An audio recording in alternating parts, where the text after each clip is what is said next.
Hello everybody and welcome back to the Edge of the Mists beta. This is the first part of a couple of videos I'm going to be doing, giving you guys a complete tour of this new map. I've already done a bit of an introductory video on the topic, but I'll go over it very briefly here in general for you guys. Edge of the Mists is a new map that's coming to World vs. World rather soon. Quite a few players now actually have access to the beta of this to test it out, make sure it's working. Everything you're seeing here can and will change. I already know about loads of changes that happen just in the short time that I've been testing this map out, so there probably will be big changes, but the general gist of what's going on with this map should be largely intact by the time it finally comes to you guys, the community. It's a beautiful map, and it's largely made up of 3 different areas which represent the 3 servers that will be participating. You've got the jungle area. I thought I was about to draw on the map there. You've got the jungle area, you've got the desert area, and you've got the icy area, Kodan area. Each server will be in one of these locations. There's also a large central area, which is sort of meant to be an amalgamation of all of the zones, I suppose. Also, I've heard, but mostly it just looks like the jungle stuff. I'm going to talk this video about the glacial area. The general idea with this map, though, this is something I'd like to clarify, which I never managed to say on the last video I did on the topic, is that this is completely separate from the regular World vs. World experience. However, there is real competition here. You can see at the top of my screen, I've currently got 40 points. There is a competition here. The idea is there is still a World vs. World fight that plays out in largely the same way as regular World vs. World, whereby you capture objectives which tick up your score, but this is much more short-term and exclusive to the overflow you're in. This map allows you to play World vs. World even when the regular maps are full up, and what this means is they can do much shorter games, so you as an individual player can feel like you've had a lot more impact on whether you win that matchup or not. How long these games will last hasn't been determined exactly just yet, but I do think more along the lines of a matter of hours for a match rather than a matter of days, which current World vs. World works by. So that's a very cool idea, and should open them up to be able to do some much cooler things. I personally feel like I'm having more of an impact here just because the matches are shorter, so every little you do really does feel like it helps. So yeah, we've got 3 different areas. Every area has a keep of its own, which for holding, if you manage to capture a keep, you get 100 points instantly for your team, and for holding a keep you get 25 points ticking up. Again, these numbers might change, but every single server will have their own keep within their respective region, and with that keep comes something called a resource. Okay, these resources are much like supply camps in regular World vs. World, except that as these things generate supply, which supply camps do in regular World vs. World, that supply automatically goes to your keep. There are no dollyacks that have to carry the supply from one place to another, so resources are actually quite strong. These things just generate supply that immediately goes to their associated objectives. So the Arctic keep resource will generate supply that goes immediately into your keep, and also in the current iteration you can pick up some supply right next to it as well. So every single keep has their own resource from within their territories, and you can see here that if you wanted to perhaps starve people out of a keep, stop them building siege, stop them defending the place, you could perhaps break into their territory and then just take their resource and hopefully hold it for a long period of time.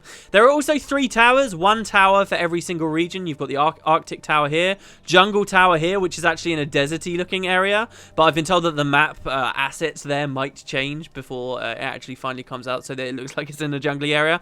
And we've got the desert tower down here too. 1 tower for each server, and because of the way it's all arranged, you've actually got every server will have 2 towers on their doorstep. So the jungle guys have got their tower, but also the Arctic tower on their doorstep. The desert guys have got the jungle tower, but also their own, the desert tower. So there are 3 towers, and again, each tower, just like the keeps, has their own resource too.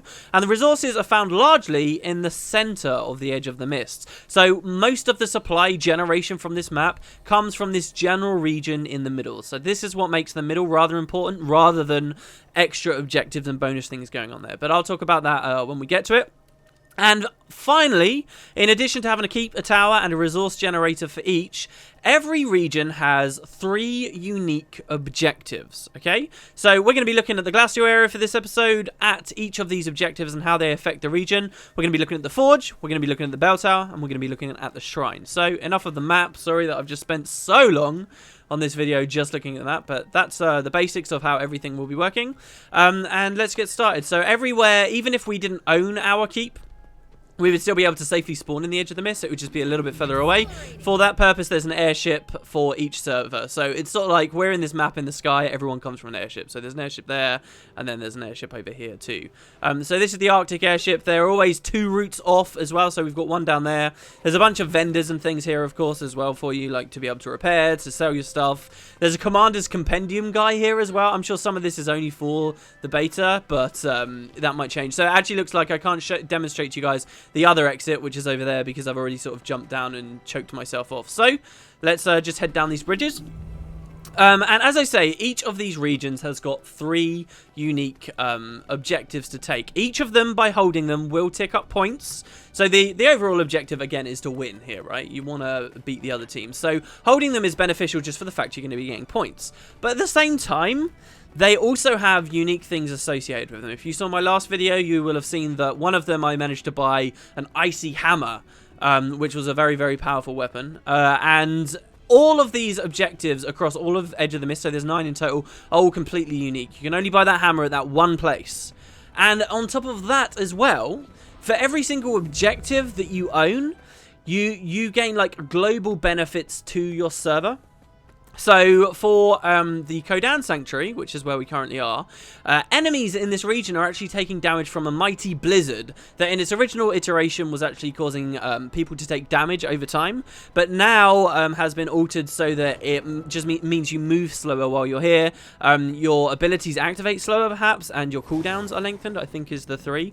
And the more of these 3 objectives that I'm talking to you guys about, the stronger that blizzard will be. Because we own the keep, we have protection from the blizzard, Coda's fire, and anyone trying to attack us here will have quite, it will be very difficult for them. So the way sort of invading works in this map is really, you don't just go straight for the keep. That would be suicide almost, because there's so many buffs and like the blizzard would be so strong. But instead, you would want to penetrate into the glacial area and slowly take as many of these objectives as you can to starve supply away from the enemy team, deny them points immediately, but also reducing the effectiveness of this blizzard. And every single region has a sort of blizzard of its own, but I'll get to those in their respective videos. So this is the resource that I was talking about. This is the Arctic resource. There's a supply depot here. In the original incarnation of this map, there wasn't actually one added here, but testers, I believe, said that it would make more sense if there was one here.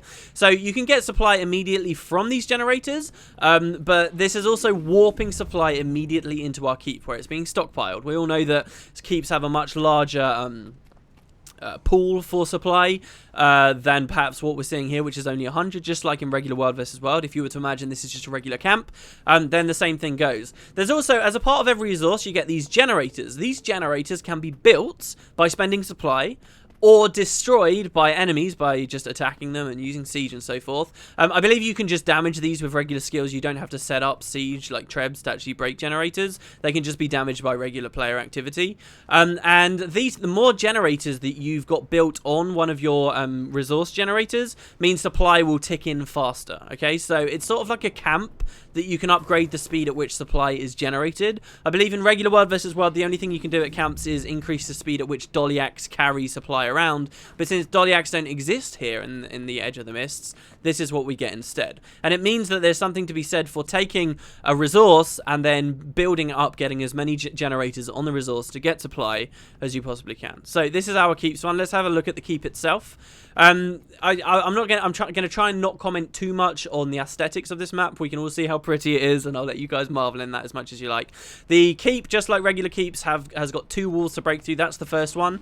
They do a lot of interesting things here. In regular World vs. World, if there's a gate, usually the way for you to get through the gate, if you own the objective, is just on the side. But actually, they're usually in a bit more weird locations here. So, for example, this is the door here, completely out of the way. And that actually allows you, if a Zerg was banging on that door, that allows you to get through much quicker. Now, ArenaNet have done something very interesting with burning oil, in my opinion, on this map. Whenever you find burning oil, usually there are actually double burning oil setup locations. For those who are okay, so these are actually cannons right now, so ignore what I'm saying. What I am saying is true. So you've got 2 cannon locations here. In regular World vs. World, though, burning oil isn't something that I've personally, and I've played quite a lot now, I'm up to rank 160 something. Burning oil isn't something that I see played with much because they're very, very vulnerable. Well, that's been addressed on this map. Here's the inner door, okay? And if I'm an invader coming up to try and break through this door, I'd want to stand here, right? Usually in traditional World versus World, I'd be trying to shoot at the burning oil, which would be located round about here. However, that can't be done on this map. Instead, they're up on the sides. You can actually build burning oil on this ledge up here and on this ledge here, which I'll demonstrate to you guys by going around. I should be able to demonstrate. Unless this keep was flipped earlier. Oh dear. Okay, so this is obviously something that happens in this map too. You can fall down all over the place and get yourself completely screwed. There's a lot of verticality. I believe there should be another entrance to the keep around the side here. I'm still not like 100% expert on the map, so you will have to forgive me if I don't know absolutely everything. Yeah, so there is another entrance here. But yeah, so burning oil, usually people just break immediately, and at the moment I'm trying to max out my burning oil for World versus World because I love the idea of the giant fiery shield and trading positions on the oil with another player so that we have less downtime of that shield. That seems really cool, but they are incredibly vulnerable. The way that it's been designed on this map is, and somebody built that bridge. That's a shame. I was going to demonstrate that to you guys. The way that they've dealt with the burning oil is that it's actually largely out of sight, and there isn't too much opportunity for you to break them unless you go right up close. Think about like real life old castles and siege warfare, right? You'd have like sort of tunnelish areas just before you get to the gate. So here I could build this burning oil. I'm not going to. I don't have enough supply, obviously, but I could burn this burning oil, and there's actually two overlooking this gate here. See? So there's actually a reason to do it. Invaders can't easily damage this thing without getting right up under it and then really hammering on it. Is it overpowered? I've really not got a clue. I haven't been a part of some very large Zerg battles just yet. I think it's nice though because it's such an undervalued and underused type of siege in the game at the moment. And obviously that's debatable, but I do think it is. And there's real opportunity for it here. There really is. There's a natural reason to get these sites in place and then spend the supply to build them up. Of course, you get a reinforced wall there, then you're going to be having a lot of good times. So this is the keep itself. This is the inner sanctuary of the keep. Obviously, there are NPCs defending them. If someone wants to overtake this place, they have to kill this champion Kodan. Many of the enemies in this map, for all the objectives, have got far more varied and interesting skills. The way they're currently implemented is they scale in power with the size of the Zerg assaulting them, which is a very key difference to what we're seeing currently in World vs. World. That's something that happens in PvE all the time, but they don't do that in World vs. World. That's not been something you see. If you've got a big enough Zerg, you just flatten people defending keeps and towers, and usually they're just non-battles. So this is a very interesting change, but I think it will be worth it if it actually means that the champion is a real component of the fight rather than just a minor target you have to kill before you get access to capping the territory. So that should be fun. I don't know absolutely everyone's individual ability. Some of them are kind of weird. There's a basilisk dude that like charges people and does all this massive CC. Mostly there's a lot of CC with these. I kind of feel like you want stability in this map, otherwise you're just going to be very sad and want to go home. So this guy here knocks down, he has a falling ice attack, he regenerates health, he chills people when he's hit, he removes conditions when he's disabled. So very curious. And of course, we got the other components of the keep itself. You can build a waypoint for it. In fact, I don't know whether you have to build that or whether it's just automatically there. I think I heard that many of these objectives can't necessarily be upgraded. They're just sort of there. Because the time scale of the matchups is so much shorter, it's not as necessary as it is in regular World vs. World. If you own the location, you've got access to the benefits it would have. There might not be any guild claiming here either, for that matter, in which I'm pretty sure there is no guild claiming, so there's that. And maybe that's a little bit of a shame. I do want to see guild claiming become more of a thing for World vs. World, but perhaps the Edge of the Mist just isn't the place to offer, you know, that type of gameplay for this game. Maybe guild claiming has to be something completely different they look at a totally different time. So, that's the keep. I think we've seen plenty of that. There's a sort of an area around the back of it, if you like. There is this bridge here. Now, bridges are basically...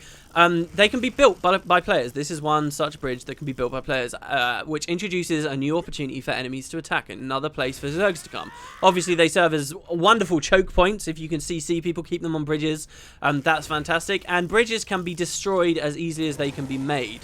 Currently, Siege breaks them. The numbers are definitely way off. It takes like 3 Ballistay hits to destroy a bridge at the moment. I'm sure that's not what it's supposed to be in the end. But yeah, these things can be broke. I was going to demonstrate to you guys building a bridge. The way it works basically is if this wasn't here, there'd be a tiny little build symbol. There'd be like a supply symbol here. Up in the top right hand corner, it would have a dynamic event triggered for me saying, hey, do you want to build this? And I would just hammer away at it for a little while. I think it's 20 supply to build a bridge. So you need to have 2 players basically to get get one, or you need to be in a situation where you can run supply to ice.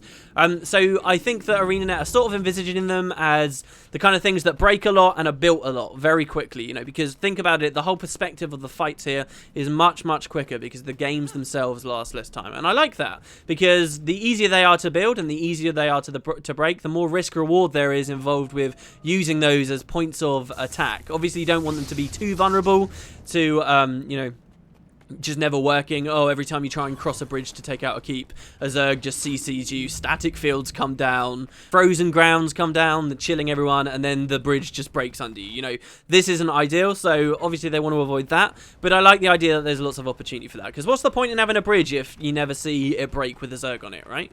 And that looks like another bridge that should work the same way, but I actually don't believe it is. So, let's go have a look at the individual resources, shall we? We'll go to the Forge first. The Forge was the one that I sort of got to show a fair amount of last episode.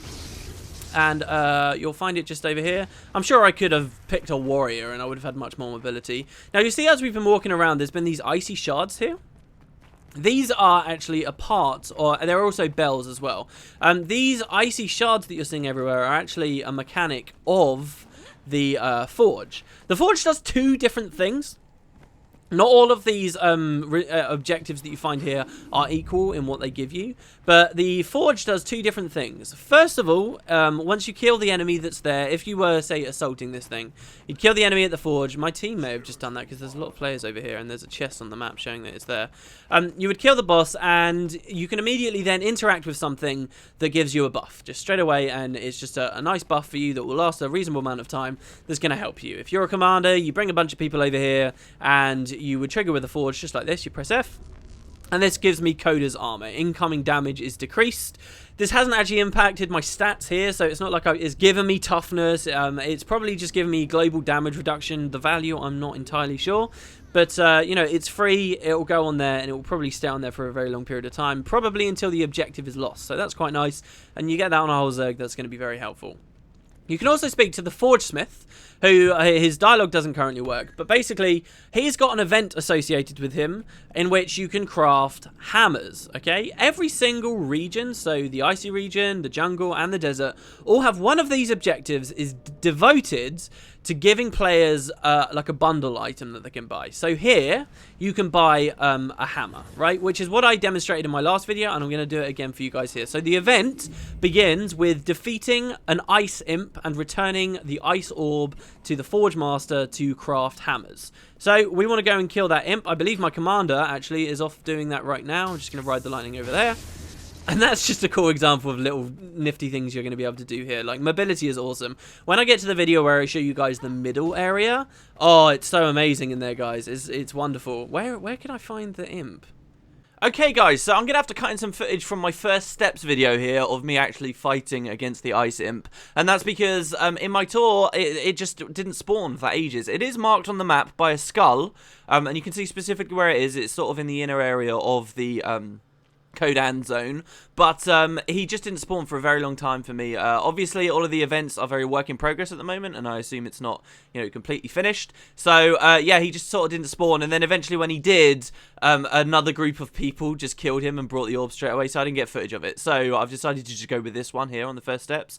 As you can see, the Ice Imp himself, it's got some pretty cool abilities. He's got like that big ice storm attack. When he dies, he drops this bundle item, this orb, which is what you want to take to the Forge. I want to add that the Forge, out of the 3 unique objectives in this zone, seems to have the most like events associated with it. A lot of these places, you just capture the objective and then that's it. But this is the equivalent of capturing a supply camp in World vs. World, and then the NPCs at the supply camp give you quests to go out and complete. That's what this is, which is a very interesting idea. So this is the footage from the last video, just showing where that guy is, where the orb is, and we're going to take it back to the Forge, and that isn't the completion of being able to buy these hammers. Then there's going to be another event that triggers just afterwards. So we'll cut back into the original footage, and I hope this all makes sense, really.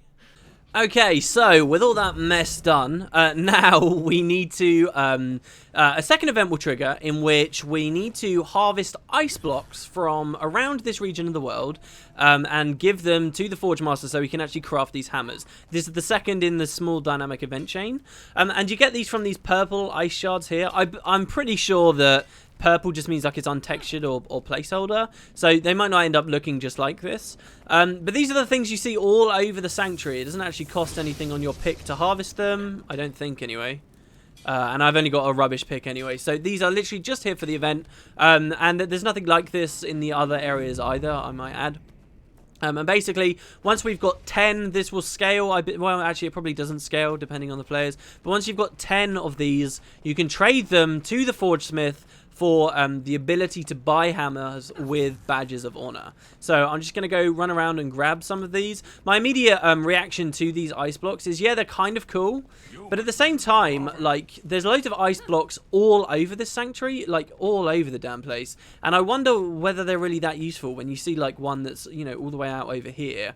Because you only ever need 10, and because anyone in the area can place them in, it seems a bit weird to have ice blocks a mile away from the map. But maybe that's just me, and maybe that's because I don't sort of understand how it will work when there are large numbers of players around. But it does seem like a bit of a hassle to go so far away just to complete this section of the event. But I will do it for the for completionist sake.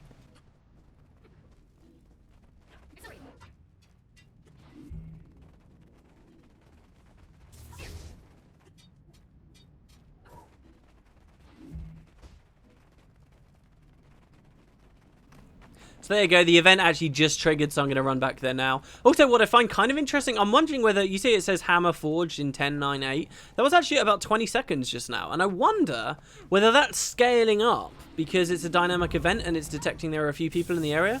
Because actually that's not beneficial. In PvE, that's really beneficial because it allows everyone to get their items in time and actually get credit for the event. But in here, really, we might just want the hammers as soon as possible, and it would be kind of frustrating if we had loads of people and it was saying 5 minutes until crafted. I'm sure that's something they thought of, but yeah. So now that we've done all of that, we can hit F on this guy, and we can buy Koda's hammer. So you complete all of the events, actually allows you to buy the hammer. So this actually costs you badges of honor, which I think is good because there's not many great badges of honor sinks in the game at the moment, honestly, I feel. And I like the idea of incorporating badges of honor more in a sort of a small scale fight-by-fight resource, rather than just sort of big things you spend to, you know, provide your characters with stats long-term.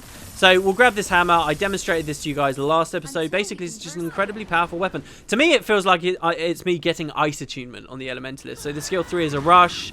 The skill 2 is a long sort of line ability that gets thrown out. The skill 5 is a really nice reflection attack that lasts for a long time. A protective bubble that destroys projectiles on contact, so it doesn't reflect, and prevents foes as well from passing through. So this is like a super powerful big sanctuary that the Guardians get. And then there's a wall of ice as well that foes cannot cross here, so just like a line of warding. And actually that animation is the same as the Elementalist's underwater skill 3 ability in water attunement, which is quite cool and nice to see. So yeah, and then we get an auto attack chain which launches people on the 3rd attack. So that's that resource. That's the forge. You get all of these benefits. Your point ticks up. You eventually get to buy this consumable. Every area has a consumable that you can buy. I actually think this is probably the least interesting. There's an incredibly interesting one in the jungle area that's the equivalent to wards if you've ever played something like League of Legends or Dota. Very cool, which we'll talk about on that episode though. And also this, by holding this, we've made the blizzard for our enemies stronger. So let's have a look at the bell tower, which is the next resource, which we also happen to own. We own all 3 right now. Actually, do we own all 3, or is there one we don't? We own many of them except the shrine. Did I just die? How did that happen? So it's a buggy map. What can I say? Wow, how did I die from that? Very interesting. Okay. So I will see you guys at the bell tower, which is the next one and the central one and the other one that we own right now. So we'll head over there. And that's got a lot to do as well with many of the other things we've seen around this area. You see a lot of those ice blocks. You guys might have also seen many bells in this region too, and the bell tower will explain exactly what's up with that.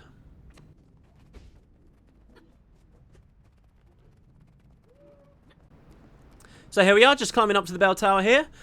Being a tower, you can expect it's quite high up. This event's actually pretty cool because when you complete it, it plays like lots of real bell noises. I think a lot of people are big fans of that. Its implementation right now. But yeah, so this is the bell tower. We're actually quite high up on it, not as high as we need to be. Obviously, a bit of a vantage point for any longbow rangers, perhaps. Let's drop down here. And down below, you'll see We have another NPC here, the champion Kodan Bellringer. This is the character that people would have to kill if they wanted to own it for themselves. This guy dazes, bleeds, reflects projectiles, and summons things as well. If I press M on the map, though, we can see what this area does. 20 points for capturing, just like all of these other ones. You see the Forge was also 20 points on capturing. Both are 5 points on tick, so's the Shrine. But the Bell Tower gives you the ability to ring the many bells you find around this region to summon NPCs to assist you. So players of Guild Wars 1 that played factions, for example, might remember the mission Zen Daijun.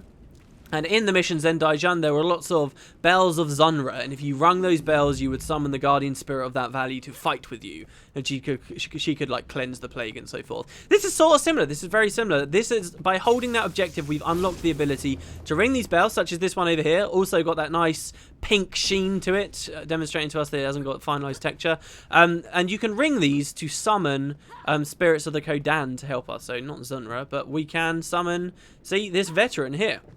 And you might see a bit of a theme to this area. All of these resources are all very defensive in nature, and I can't speak on behalf of the devs. I don't know whether this is their intention, but it feels like it's a very defensive region to me. Each of these objectives you get give you another big thing that helps you defend. The hammer in its nature was a defensive weapon with, you know, things to halt enemy movement and block their projectiles. It was a defensive weapon. We also get the blizzard itself is just very, I mean, it's an offensive thing, but it deals damage to people who come into your territory. The other players from other servers actually get benefits that will help them even when they're attacking. If you're a member of this server, you just get that added defense. If I'm out in the desert, that blizzard doesn't help me, but if I'm in the jungle, my global bonus will. So you see, it's all quite defensive, and we get these bells now that help us summon actually useful allies that will help us out.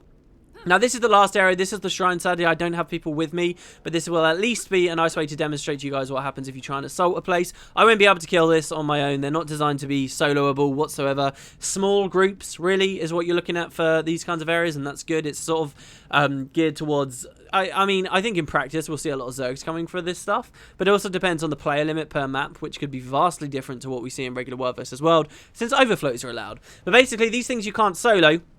But here we've got a champion Kodan voice. Now, by taking this objective, this is the last one, this is the shrine. By taking this, we would bring our blizzard into maximum strength, and it would start obscuring our vision much more heavily. But also, this would allow us, again, to do something rather defensive. It will summon a big, powerful NPC for us, the Claw. Okay, so you see we kill the voice to take this location. Once we own it, we can perform a ritual to summon the Claw, and I guess this is associated with a dynamic event in this area.